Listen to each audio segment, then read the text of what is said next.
Welcome back. It is my favorite day of the week, Weather Club Wednesday. And today's topic, a fan favorite, it is tornadoes. Oftentimes a very destructive force that can cause a lot of damage. And if you're not prepared, it can be very dangerous as well. So let's first start off by defining what a tornado is. It's a rotating column of air in contact with the surface, that's important, extending from a cloud. Wind speeds can be as low as 67 miles per hour or can be up to 300 miles per hour. The diameter of this at the base is usually less than 1.25 miles, but it can be bigger than that. Its intensity is based on something we call the enhanced Fujita scale, which is from EF0 being weakest to EF5 being the strongest and biggest, and wind speeds are estimated by degrees of damage because we have a very hard time actually getting a reading on wind speeds because those instruments get destroyed when they're put too close to a tornado. And when it comes to tornadoes, you probably have heard the term Tornado Alley. It's right in the center of our country, and this place sees more tornadoes than most other locations in the world combined. And it's because it has a very unique setup. To get a tornado, you need a fight. You need a clash of air masses. And usually it only takes two, one cold, one hot. They collide, and you can oftentimes spawn a tornado. Now, in Tornado Alley, we don't have two air masses that collide, but actually three that can come together. One that's warm and dry, one that's warm and moist from the Gulf of Mexico, one from the north that's cold and dry. And this is why Tornado Alley is so prolific when it comes to the production of tornadoes. But remember, it's not just in Tornado Alley. There are places all across the United States that get this severe weather. Here you're going to see this tornado form in Colorado. You see the clash of air masses, and if conditions are right, warm air starts to rise. The cold air sinks, and then they might start spinning around each other, and you hear that connection, you see that connection, and once it extends to the earth, that's when we consider it a tornado. Here you have some storm chasers and meteorologists oftentimes going after these storms to study how they form and try and get better at predicting their formation, because predicting this type of severe weather within minutes can be the difference between life and death. We get them here too in Northern California. Here are two funnel clouds in Linden. Notice that I called them funnel clouds because they're not connected to the ground yet. They can't be tornadoes, but we do get tornadoes, and one not too long ago. In September 28th, 2019, we had an EF0 in Davis, just west of Sacramento. Check out this video. Watch this storm spin up in a field and tell me what you think is wrong with this video.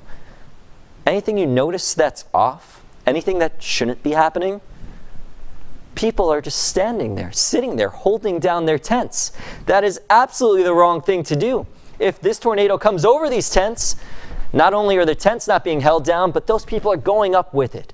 So when a tornado happens and you see something like this, you can't stand there. You have to get away from it. Try and get inside to an area so you can get safer. And we'll go over the safest place to be during a tornado in just a moment. Check out this bigger tornado. This is considered an EF3 in Dodge City, Kansas. This is in Tornado Alley. So these police officers driving along the road, and you can see that wide base and the swirling debris all around it. This just shows you the power of what a tornado can do. And if this in a field is harder to get an idea of what it can do, well, let's put it in a city. This is in Oklahoma, May 9th, 2016. I want you to watch on this side where my hand is, and this happens pretty early on in the video, so keep a close eye on this. We're going to put this into motion. Did you see that? A house just got sucked up into this like it was nothing. It's probably like you picking up a leaf. This tornado picked up a home and spins it away. This is why you can't hold down a tent when a tornado is coming your way. You have to make sure you're staying safe. So this is where you go during a tornado. Coming to your house, you want to put as many walls between you and the outside as possible. So looking out the window, bad idea. Interior portions of your house, that's the best place to be. And if you can get in a basement, that is your priority. Basement is the safest place. However, think of your home or look around right now. You might be watching this from home. There's usually a room on the first floor that doesn't have any windows. Either a bathroom or a closet. That would be the second safest place to be.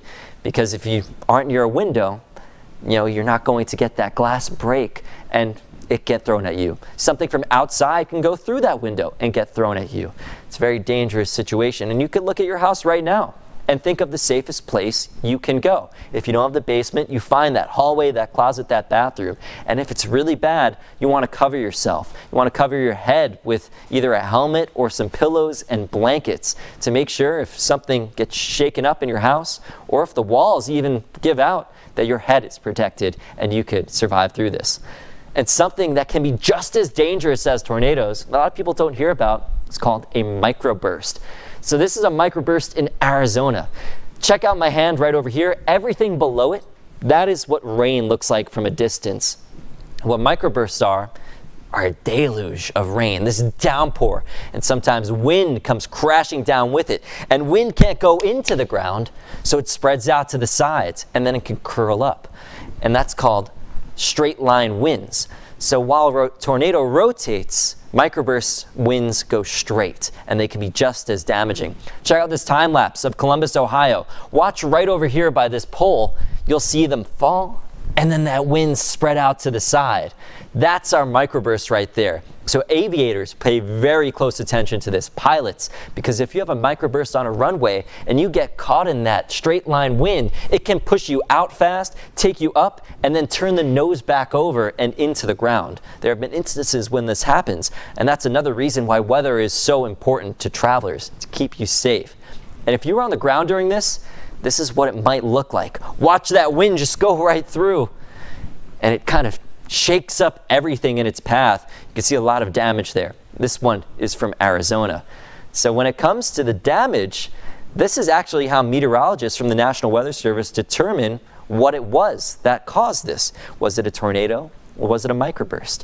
If trees are falling down this way, that way, they know there was rotation, right? It was a tornado. But if everything's falling over to one direction, that gives them an indication that this was caused by a microburst, straight-line wind damage. That's tornadoes and microburst. Okay, I'm on Monday through Friday mornings on Fox 40, 4:30 to 10 a.m., always trying to teach. And next week, I'll pick a new lesson. Hopefully, you'll be there to join me. Take care.